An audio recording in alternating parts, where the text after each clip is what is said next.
Tak adalah banyak sangat kan. Harap-harap berapa le kena. Assalamualaikum. So hari ni kita nak makan tengah hari dekat Bangi Nampak nama kedai dia, Warung Hutan Bangi. Betul-betul kat hutan So jom kita tengok lauk apa yang dia ada. So ni lauk dia So pertama sekali ada masak lemak siput sedut Kita try ni satu. Masak lemak daging batam pinang salai ikan tonggol singgang Ada gulai kawah kambing Oh panas-panas juga ni. So kita try gulai kawah kambing. Lepas kambing, daging pun ada ayam goreng, ada kalapia, siakap. So dah ada siap-siap harga kat sini RM35. Kemudian kerang bakar ada, udang pun ada. So ni harga dia kerang bakar dengan udang bakar, sotong bakar. Naik juga sotongnya. Kita ambil yang tengah-tengah sikit. Alright. Selain daripada lauk bakar, so kat sini pun ada celik-celik tepung Ini makanan ulam So inilah dia pembuka selera Kalau tak ada benda ni, makan tengah hari memang tak sah. So ni harga-harga ulam-ulam dia So dah ambil budu. So dah letak limau, pergi dulu.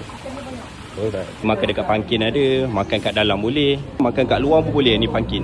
Best dia kat sini, dia punya tu redup sebab dia kedai dia bawah pokok Lepas tu pokok besar-besar alam pula. Dia order Alright. Oh makanan set pun ada juga Oh mi ampla pun ada Sampai set D dia punya mi ampla. Yang daging batam pinang bakar ni bang 100 gram bang. Ikan bekuk pun baik juga Boleh bang ikan bekuk ni satu. Betul. Bang nasi order kat abang Kalau macam tu bagi saya nasi putih 2 bang. Dia daging bakar batam pinang Ikan bekuk. Okey masih bang Bandung aiskrim ABC. Oi besar je aiskrim. Ais hutan.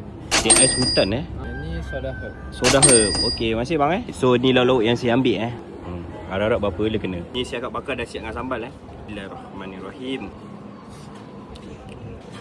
Manis isi dia.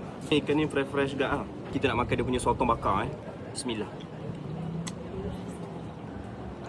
Makan-makan kita minum dulu sirap Bandung Siap ada aiskrim pun. Bismillah. Terusnya kita try dia punya ikan bekuk dia Bismillahirrahmanirrahim. Cicah dengan budu.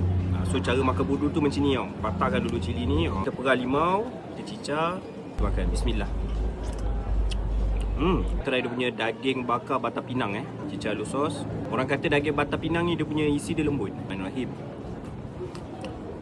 Ni ABC dia ABC special pun. Bismillahirrahmanirrahim. Biasanya dia punya ABC dia ada lychee Ni dia siput sedut masak lemak Dah sekuah dia dulu. Bismillah. Gulai kawah kambing Kita rasa kuah dulu. Bismillah. Gulai kawah Kelantan ni sebab dia rasa manis sikit. Cik daging ni lembut tak lembut. Okay, ais siap ada aiskrim refreshing sikit boleh order ni soda herb Alright guys, so yang mana nak datang boleh waste Warung Hutan Bangi Ikan bakar dia pun fresh, dia punya sotong pun fresh. Lepas tu lauk dia pun jenis yang Kelantan style punya, manis-manis sikit. Nanti ada budu guys.